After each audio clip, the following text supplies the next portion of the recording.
नमस्कार. आजच्या भागात जर शॉर्टमध्ये एक्सप्लेन करायला जाऊ तर अर्णवने फायनली ईश्वरीला सॉरी म्हटलं आहे, पण त्याच्यामध्ये पण खूप सारे सीन झालेले आहेत कारण की अर्णवला सॉरी बोलणं काही जमत नाही. आणि मीनवाईल ईश्वरी अर्णव समोर येणार की लावण्याच खरी फ्रॉड आहे आणि त्याच्यामुळे खूप सीन वाढणार आहेत. आणि नंतर सुप्रिया आणि शेवट वल्लरी आमने सामने येणार आहेत. बघूया आजच्या एपिसोडमध्ये नेमकं घडतंय तरी काय. नमस्कार. आजच्या भागात आपण बघणार आहोत इकडे ईश्वरीला सॉरीचं गिफ्ट आलेलं असतं तेव्हा सगळे म्हणायला लागतात हे तर खूप छान चाललं आहे, म्हणजे सकाळपासून इतके सॉरीचे गिफ्ट येतात, आम्हाला तर वाटते संध्याकाळपर्यंत घरामध्ये गिफ्टचा पाऊसच होऊन जाईल. हे सगळं कोणी पाठवलं असेल? अर्णव तुला काही आयडिया आहे का?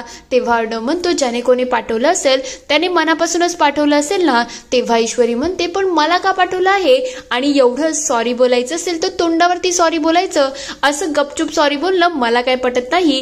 तेव्हा मामा म्हणतात काय ग ईश्वरी तू हे ओपन का करत नाही? तेव्हा ती म्हणते ज्याने गिफ्ट आणलं आहे ना त्याला मला रिटर्न करायचं आहे, अशा गिफ्टची मला गरजच नाही, म्हणून त्या कुरिअरवाल्याला मी इथेच थांबवलं आहे, त्याला सांगेल हे वापस घेऊन जा. ती लगेच त्या कुरिअरवाल्याला ते गिफ्ट देते आणि म्हणते जिथून आलं आहे ना त्यांना वापस दे. अर्णवला या सगळ्याचा थोडा त्रास होत असतो. तेव्हा तो विचार करतो एवढी मेहनत करतोय तरीही काही उपयोग होत नाही. थोड्या वेळानंतर तो स्वतःला समजवत असतो की एवढी मोठी गोष्ट नाही सॉरी बोलणं, मी बोलून टाकतो. एक सॉरी तर आहे, miss Indore I am sorry, एवढं सोपं आहे, मी बोलतो. तेवढ्यात तिथे ईश्वरी येते. ईश्वरीला बघता लगेच अर्णव म्हणायला लागतो ईश्वरी मला थोडं बोलायचं आहे, पण ईश्वरी त्याला काही भाव देत नसते. तेव्हा तो म्हणतो सॉरी. तेव्हा ईश्वरी म्हणते एवढी छोटी गोष्ट होती त्याच्यासाठी तुम्ही एवढा ड्रामा केला, सरळ सरळ तुम्ही सॉरी बोलता आलं नाही का तुम्हाला? तेव्हा तो म्हणतो आता बोललो ना, मग अजून सुद्धा तुला का भांडायचं आहे? तेव्हा ती म्हणते भांडायचं नाही, काल तुम्ही जो धिंगाणा घातला होता या सगळ्या बागचं कारण काय आहे ते मला सांगा, तुम्ही काल असे अचानक विचित्र का वागत होते? तेव्हा तो म्हणतो हे बघ मला जेवढं आठवतंय ना, आपला इव्हेंट झाला त्यानंतर मी ऑफिसमध्ये गेलो, लावण्याने मला कॉफी आणून दिली आणि हे सगळं झाल्यानंतर मला बाकीचं काही आठवत नाही. तेव्हा ईश्वरी म्हणते अच्छा हे सगळं त्या लावण्य मॅडमने केलं आहे का? आत्ता मला खरं समजलं, हा सगळा त्यांचा षडयंत्र होता. तेव्हा तो म्हणतो काय बोलायचं तुला, लावण्याने काय केलं? तेव्हा ती म्हणते लावण्याने तुमच्या कॉफीमध्ये काहीतरी मिळवलं होतं आणि ती तुमच्या इतक्या जवळ होती जितक्या जवळ मी सुद्धा कधी आली नाही. तेव्हा तो म्हणतो काय बोलते तू, तुला काही समजतंय का? तेव्हा ती म्हणते हो मी माझ्या डोळ्यांनी बघितलं आहे, ती तुमच्या खूप जास्त जवळ होती. जसं काय? तेव्हा तो विचारतो जसं काय म्हणजे तुला नेमकं बोलायचं काय आहे? तेव्हा ती म्हणते काय नाही तुमचं तुम्ही समजून घ्या. तेव्हा तो म्हणतो एवढा राग येत असेल तर तूही एवढ्या जवळ येऊ शकते, मला काही हरकत नाही. ईश्वरी हे ऐकल्यानंतर थोडी हसायला लागते आणि म्हणायला लागते चला झोपा, चला उगाच वेळ वाया घालू नका. दुसऱ्या दिवशी सकाळी सगळे डायनिंग टेबलवरती बसलेले असतात. तेव्हा वल्लरी विचारते काय हो आज जावई बापू दिसत नाही, कुठे गेले आहेत? तेव्हा अंजली सांगायला लागते जावई बापू आज जरा लवकरच त्यांच्या क्लायंटकडे गेले आहेत, त्यांना अर्जंटली कॉल आलं आणि तुला तर माहिती आहे ना त्यांना एकदा कामाचा कॉल आला की त्यांना पुढचं मागचं काहीच दिसत नाही. तेवढ्यात ईश्वरी अर्णवसाठी प्रेमाने कॉफी घेऊन येते.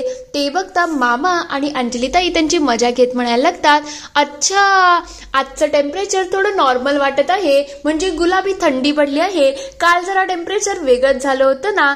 तेव्हा ईश्वरी म्हणते सर तुम्हाला ही कॉफी नंतरच तुम्ही प्रोटीन शेक पिणार आहेत ना? तेव्हा तो म्हणतो हो हो तेच होणार आहे. तेव्हा हे सगळे खूप खुश असतात. तेव्हा आकाश विचारतो काय आज गिफ्ट म्हणजे सॉरी बिरी असं काही नाही का? तेवढ्यात ईश्वरीला तिच्या आईचा कॉल येतो आणि ते बघता ईश्वरी खूप खुश होऊन जाते. तेव्हा ती म्हणते आई आज व्हिडिओ कॉल, एवढं कसं काय तू सकाळी सकाळी जमलं? ते बघता वल्लरी लगेच स्वतःच तोंड लपवते. सुप्रियाला थोडा संशय चाललेला असतो की या अशा का आहेत आणि तोंड का लपवत आहेत. तेवढ्याच या दोघींच्या गप्पा सुरू असतात, पण मामांचा संशय वल्लरीवरचा वाढत असतो की ही ईश्वरीच्या आईला कॉल आला आहे म्हणून तोंड का लपवते, नेमकं वल्लरीच्या डोक्यामध्ये चाललं तरी काय आहे? इकडे सुप्रिया म्हणत असते मला खरं म्हटलं तर तुमची आठवण येत होती, कालच कॉल करणार होती पण काल काही जमलं नाही, म्हणून विचार केला आज कॉल करावा. काल मी बाबांना हॉस्पिटलमध्ये घेऊन गेली होती, आज बोललो तुमचं कौतुक करावं. पहिल्यांदाच माझ्या मुलीचा फोटो असा न्यूजपेपरमध्ये आला आहे, हे माझ्यासाठी खरंच खूप छान आहे. अगं ईश्वरी, सगळ्यांना दाखव ना, मला जावई बापूंशी सुद्धा बोलायचं आहे. हे बघताच लगेच वल्लरी चम्मच खाली पडते आणि तिथे लपून जाते. इकडे ईश्वरी लगेच सगळ्यांना दाखवते. तेव्हा ते म्हणायला लागतात, खरंच जावई बापू, तुमचं कौतुक करावं तेवढं कमीच आहे. तुमच्यामुळे ईश्वरीचा फोटो न्यूजपेपरमध्ये आला. तेव्हा तो म्हणतो, यामध्ये माझं काहीच कौतुक नाही, खरं म्हणजे ईश्वरी डिझर्विंग आहे म्हणून तर तिला एवढं सगळं भेटलं आहे ना. तेवढ्यात त्यांच्या गप्पा सुरू होतात. ईश्वरी म्हणायला लागते, आई तुझं बोलणं काही समजत नाही आहे ग, एक मिनिट थांब, मी अंजलीताई आणि आकाश सरांना देते. ते लगेच त्यांची विचारपूस करतात आणि सगळ्यांच्या गप्पा रंगलेल्या असतात. तेवढ्यात मामांकडेही फोन जातो. ती संधी साधता वल्लरी लगेच तिथून पळून जाते. तेव्हा मामांना तिच्यावरचा अजूनच संशय वाटतो आणि ते सुद्धा तिच्या मागोमाग जातात. तेव्हा ईश्वरी म्हणायला लागते, आई खरं म्हटलं तर तू दिसत नाही, काय करते, म्हणून एक काम कर ना, नॉर्मल कॉल कर. तेव्हा ते म्हणतात, खरंच ईश्वरी तुझं कौतुक करावं तेवढं कमी आहे. तेव्हा ती म्हणते, आई मला एक विचारायचं आहे ग, मला सांग ना पालक पनीर कशी बनवतात. तेव्हा ते म्हणतात, एवढी कठीण नाहीये हे, थांब जरा मी तुला पूर्ण रेसिपी सांगते. वल्लरी रूमच्या आतमध्ये येते आणि लगेच मामाही त्यांच्या मागोमाग येतात आणि म्हणायला लागतात, वल्लरी तुझं काय चाललं आहे ग. तेव्हा ती म्हणते, काय चाललं आहे, माझं झालं होतं म्हणून मी रूम मध्ये आली. तेव्हा ते म्हणतात, नाही तू ईश्वरीच्या आईशी बोलणं टाळत आहे. तुम्हाला आठवत आहे ना, तू लग्नामध्ये सुद्धा त्यांच्याशी भेटली नव्हती, हे काही बरोबर नाही. मला लपवाछुपी असे खोटे नाटे वागणं मला बिलकुल आवडत नाही, हे तुला चांगल्याच प्रकारे माहिती आहे ना. तेव्हा ती म्हणते, जुने टोमणे मला देऊ नका, आणि तशीही ती बळजबरीची सुनबाई आहे, त्याच्यामुळे मला तिच्याशी तिच्या घरच्यांशी काही एक संबंध नाही आहे, म्हणून उगाच त्यांच्यावरून तुम्ही मला टोमणे द्यायचे नाही आणि तोंड बंद ठेवायचं. तेवढ्यात तिथे ईश्वरी येते आणि म्हणायला लागते, मामी मी आईंना सांगितलं की तुमचा पाय मुरगडला आहे, त्यांना थोडं तुमच्याशी बोलायचं आहे, बोलता का. तेव्हा वल्लरी विचार करते, जर मी आत्ता बोलली नाही तर यांचा संशय अजूनच वाढेल की काहीतरी गडबड आहे, मला बोलणं गरजेचं आहे.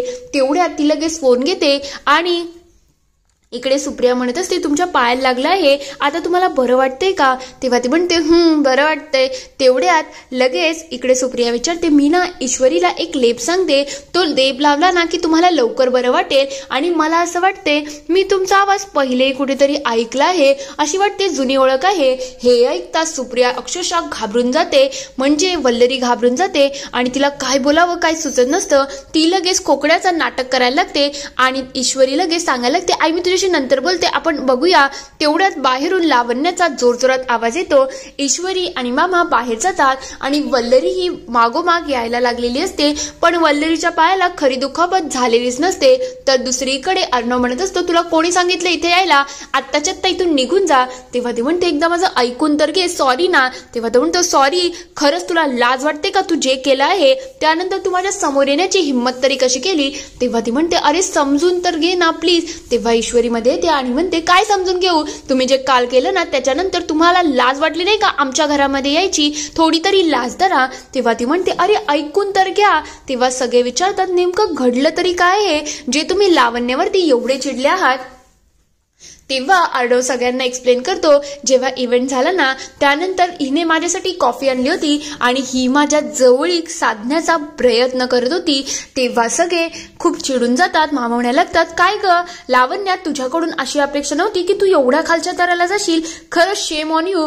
तेव्हा ती म्हणते, मला माहिती आहे माझी चूक झाली, प्लीज एकदा समजून घ्या. तेव्हा अर्णव म्हणतो, आता तुझी नाटकं आहेत ती बंद करायची आणि तू निघून जायचं. ती लगेच अर्णवच्या पायावरती पडते आणि सर प्लीज ऐकून तर घे, मला काय बोलायचं आहे. मला माहिती आहे तुम्हाला सगळ्यांना माझ्यावरती राग आला असेल, पण एकदा समजून तर घ्या माझी कंडिशन काय आहे. ताई तू तरी काहीतरी बोल ना. तुम्हाला माहितीये का, माझं आणि ASRचं लग्न ठरलं होतं. लग्नाच्या दिवशी तो ईश्वरीला बायको म्हणून घेऊन आला. माझं त्याच्यावरती प्रेम आहे आणि त्याच प्रेमामुळे मी एवढी मोठी चूक केली. खरं म्हटलं तर मला समजते माझ्याकडून चूक झाली आहे, पण मला याचा खूप पश्चाताप आहे.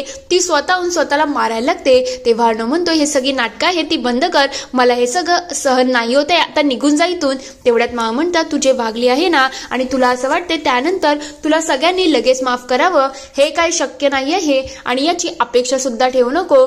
तेवढ्यात अंजली म्हणायला लागते, पण तू अशी का वागली, तुला समजतंय का, ती एवढ्या खालच्या थराला जायची गरज नव्हती. तेव्हा ती म्हणते प्रेम आहे आणि प्रेमामध्ये माणूस काही वागू शकतो. माझा तोल गेला आणि माझ्याकडून एवढी मोठी चूक झाली आहे. ईश्वरी तूच समजून घे ना ग, मी कशी सगळं हँडल करू की ज्याची मी बायको होणार होती, जो माझा होणार होता, तो अचानक दुसऱ्या कोणाचा तरी झाला आणि माझ्यासाठी सगळ्याच गोष्टी खराब झाल्या आहेत. आता जर तुम्ही मला माफ केलं नाही ना तर मी माझं आयुष्य कायमचं संपून घेईल. इथे हा एपिसोड संपतो. पुढील भागात आपण बघणार आहोत ईश्वरी अर्णवला म्हणत असते, जेव्हा मन आणि हृद आपलं डोकं एक चालत नाही ना तेव्हाच याला म्हणतात की प्रेम झालेलं असतं. तेव्हा अर्णव विचारतो, तुला एवढं कसं, म्हणजे तुला कधी कोणावरती प्रेम झालं आहे का? तेव्हा ती म्हणते, सर काय बोलताय, असं कसं काय होऊ शकतं?